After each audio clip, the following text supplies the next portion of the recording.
Hey friends, it's Ryan Mock. Welcome back to my channel, The Psychic Lawyer. Today I'm going to talk about a conjunction between the two benefics of our solar system, and that's Jupiter and Venus in the sign of Pisces. Now this is sidereal Vedic astrology. I'm going to dive into the nakshatras. We can talk a little bit about Western, but there's plenty of other astrologers out there that will give you their predictions on the Western side. I'm going to do things a little bit different and talk about the Vedic side, because the nakshatras are really what give the flavor of this particular conjunction. So March 1st, Venus and Jupiter are going to meet in the sky in the sign of Pisces in the very last nakshatra of the entire system. And that's Revati. And Revati is activated by Mercury, Bud. This is also where Venus exalts at the 27th degree. So Venus has a large role to play in this particular sign and this particular nakshatra. Now, also remember, Jupiter rules Pisces. So you have the two rulers of Pisces in their home sign at the very last degrees of the entire zodiacal wheel. And really what this is about is an ending. Jupiter takes 12 years to go around the sun. So this is a 12-year cycle coming to an end. Now, Venus and Jupiter meet up about once a year. So this isn't that rare, but what we can expect is something pretty magical, but also something that could require a release, because it is the very end of the zodiacal wheel. Revati is the end. So this particular point in the sky, where we're going from a water sign, Pisces, to a fire sign, Aries, has a lot to do with power dynamics of life and death. And when you start studying the nakshatras, you're going to see this theme come up again and again. Now, remember what Venus is. Venus rules the second house, the natural second house of Taurus. So it has a lot to do with food, has a lot to do with how we nourish ourselves, self-love, the senses, but it's also our vehicles, our possessions. It's our early family life. So family could be implicated here. Venus rules water, semen. She's in charge of the rebirth process. She resurrects the dead. So Venus has a large role to play in genetics. Now, Jupiter, on the other hand, is a priest. Jupiter is also a karaka, or an indication of children. So in the Vedic terms, oftentimes Venus is the significator of a man's spouse. And for a woman, it's oftentimes Jupiter, because Jupiter produces children, unlike Mars. Mars can too, but Mars is usually concerned with fighting wars and achieving his goals. So Jupiter is really the one that holds the key to children. So what's interesting about this is we're coming up to the very end of the entire zodiacal wheel. This is an ending, so to speak, and Mercury, or Bud, activates this particular nakshatra of Revati. And Bud is about learning, and Jupiter is about wisdom. Shukra, Venus, is about union. So when you combine these flavors, these activation points, you can see a lot of different things come about. Revati is also about wealth. Revati is about the wine of life. So there's oftentimes connection here with alcohol, drugs, sex, those things that allow us to escape, because Bud, in this case, Revati, is a Shiva Trimurti nakshatra, means there has an ending to it of some type.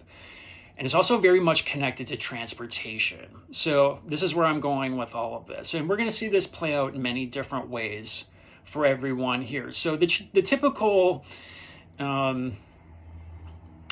meaning between a conjunction between Jupiter and Venus is over-the-top emotions, getting swept away, especially in the sign of Pisces, which is this empathetic, compassionate sign. It has a lot to do with that life and death process overall.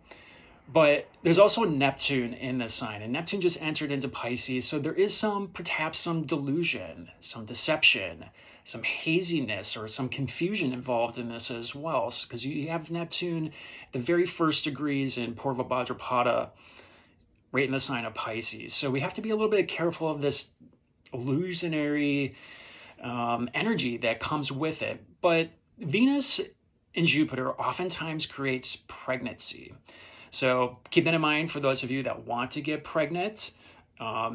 March 1st or right around the 1st would be a good day to try. And also keep in mind if you don't want to get pregnant, because in this particular sign where Mercury is activated, if you look at the mythology around Mercury in Vedic mythology, Mercury is born out of wedlock, essentially. And the mythology is this. Jupiter's wife elopes with Moon. Moon is very lusty in Vedic astrology. And Jupiter's wife ends up having a child, and it ends up being Mercury.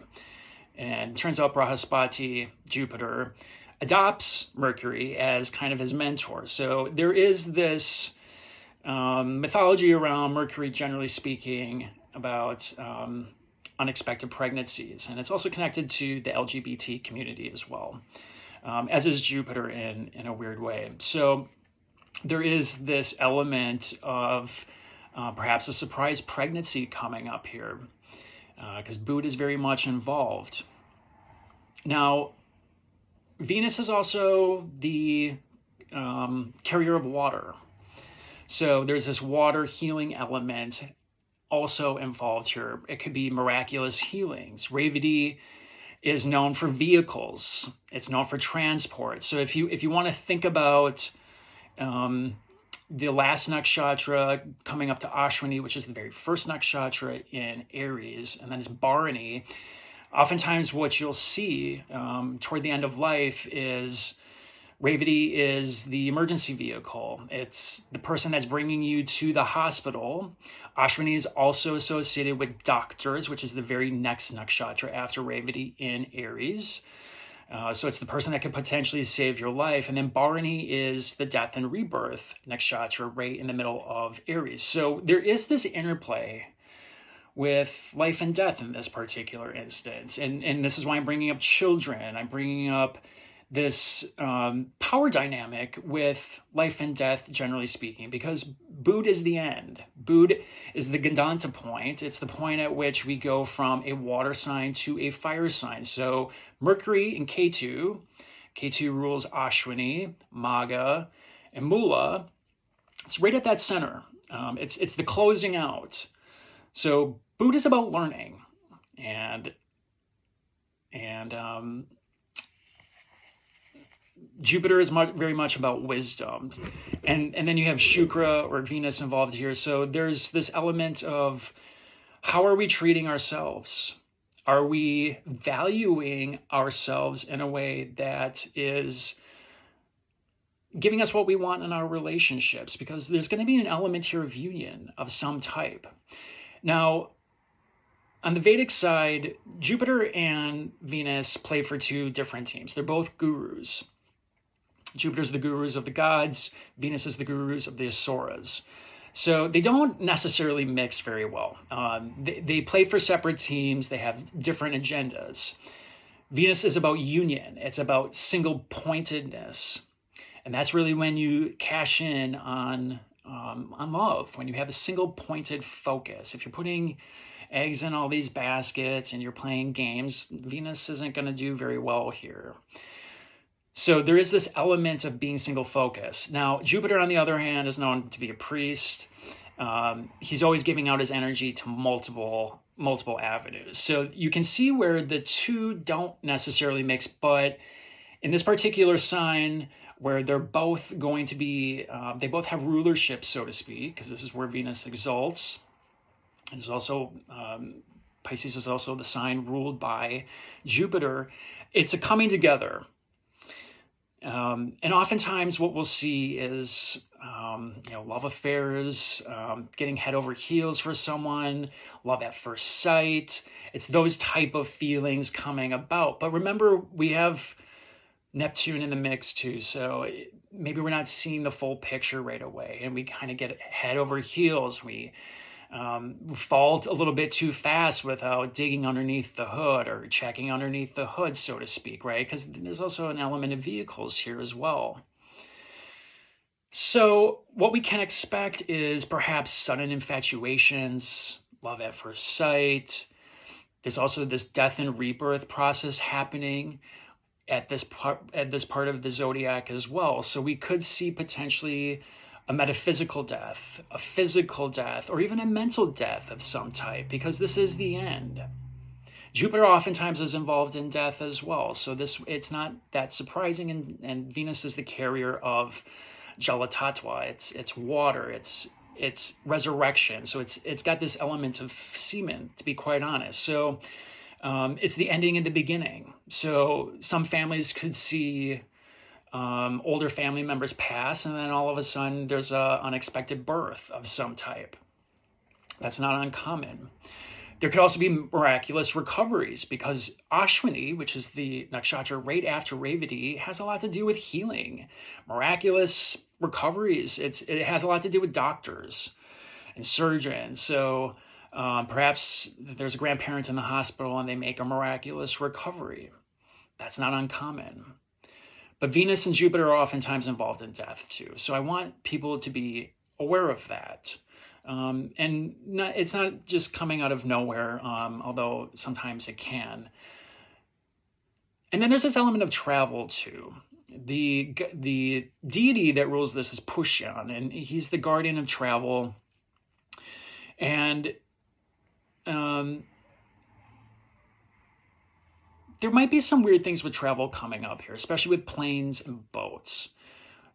A lot of times we see Jupiter is the carrier of Akash Tattva, which is the carrier of sound, sacred sound. So musicians are oftentimes associated with Jupiter. And what we've seen over the course of history is a lot of times musicians die in plane crashes, and it oftentimes has to deal with Pisces. So I'm not saying if you're getting on a plane with a musician, you shouldn't get on, but maybe you don't if you're getting your hunches. Oftentimes we're going to see some weird things with plane crashes overall because of this particular area of the sky. It's travelers, and granted, Jupiter is protection and Venus is a benefic, but Jupiter oftentimes is involved in death. So I want people to also know that.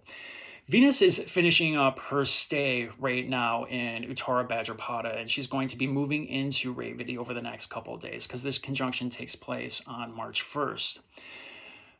Uttara Bhadrapada also has a weird thing with sex cults also. So Jeffrey Epstein has Uttara Bhadrapada.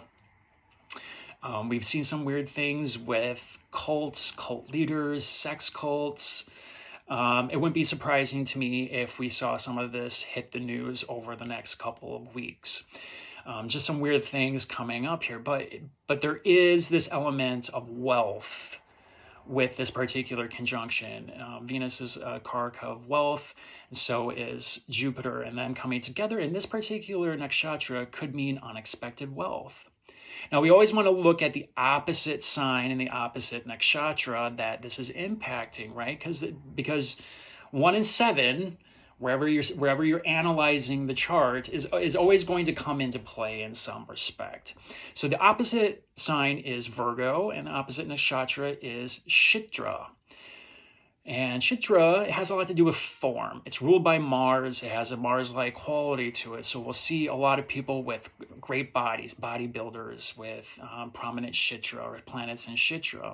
And the opposite sign, which is Pisces, has to do with formlessness. It's the infinite beyond. It's an ethereal element. So you'll oftentimes hear this phrase that love is formless. So we can't get so wrapped up into form and what love is supposed to look like here. It's teaching us that love is supposed to be formless. And if you're putting too much emphasis on form, if you're solely attracted to a certain type, this is where you're going to get hit real hard. And teaching you a lesson that love is formless. So if you place way too much emphasis on what people look like, if you're looking for a certain type all the time, chances are, and if it doesn't work out, This is Venus teaching you a lesson about the formlessness of love and what that's supposed to mean. And remember, Bood, where this conjunction is going to happen, is about learning and wisdom. So there is this element here of having to learn lessons in love. Now, when I look at this conjunction in the Devamsha, this is the D9 chart, it goes into Mula. And Mula is a Ketu-ruled nakshatra, and it's known as a destructive nakshatra overall. It's the culmination of all the Ketu nakshatras. And Ketu has a lot to do with genetics, has a lot to do with claiming victory, but it's also losses and it's spirituality. So I want people to be aware of this, that while we are getting hyped up about some feelings here, there's some great power here to also destroy our notions of love that aren't working for us. And this is where I'm going with this form and formlessness. Perhaps your ideas of love and over the last 12 years, because that's how long it takes for Jupiter to come back to this spot, is very, very much about what it is you need from a person, not just physically, but also emotionally and spiritually. The body decays over time. Beauty fades over time, but that love is formless. It's supposed to grow over time. So if you place too much emphasis on form, that's when Venus really hits you. So, exalted, debilitated, same thing. Ucha, Nietzsche, same thing. A lot of times people with exalted planets get hit pretty hard by them. So again, if you're placing emphasis on form, this is where you could see some pitfalls. Remember, Venus is formless.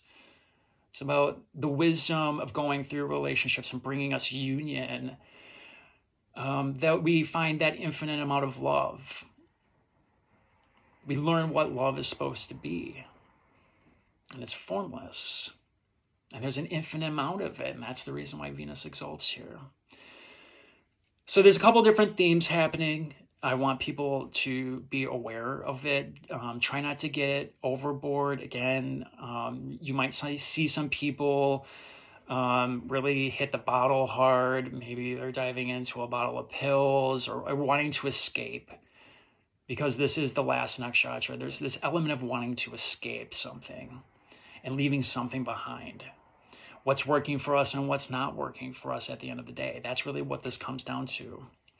So I want everyone to be aware of those energies as they start to play out. And remember, love comes in many different forms. It's not just physical intimacy. It's the love of friendship. It's the love of our family, the love of our pets, the love of our hobbies, creativity and art. That's Venus too. So remember that. But we could see some unexpected pregnancies. Be careful about going too fast on the road. We have protection here, but there's some weird things with travel, just generally speaking. So take your time. Getting swept away. Love at first sight. Remember to check underneath the hood. You don't want to get caught into something that you later on didn't sign up for, right? So be aware of those energies as we start to move into this energy over the next this next week or so. And the moon is also going to be squaring this particular energy. So moon will be in Gemini and Ardra, which is the teardrop. That's a real reality check too. It's diffusing the Maya, the illusion, so to speak. So moon's going to square this particular conjunction on the 1st. It doesn't last very long, but it could be a little bit of a reality check, so to speak. So just keep it on the real level, but don't be afraid to express that compassionate, empathetic side of Pisces, that healing side of Pisces. Because there is some healing that can be had here too as we start to let go of those things that no longer work for us. So I hope you're all doing well. I'm headed to Lake Tahoe this week to go skiing, so I'm traveling too. That's why I'm bringing this all up. So hopefully everything goes well, but take care of yourself and go slow. there will be this need as Jupiter starts leaving Pisces and moves into Aries to want to go real fast. And impatience isn't going to get you very far. So take it slow. That's the main lesson here. All right. Hope you're all doing well. Talk to you later.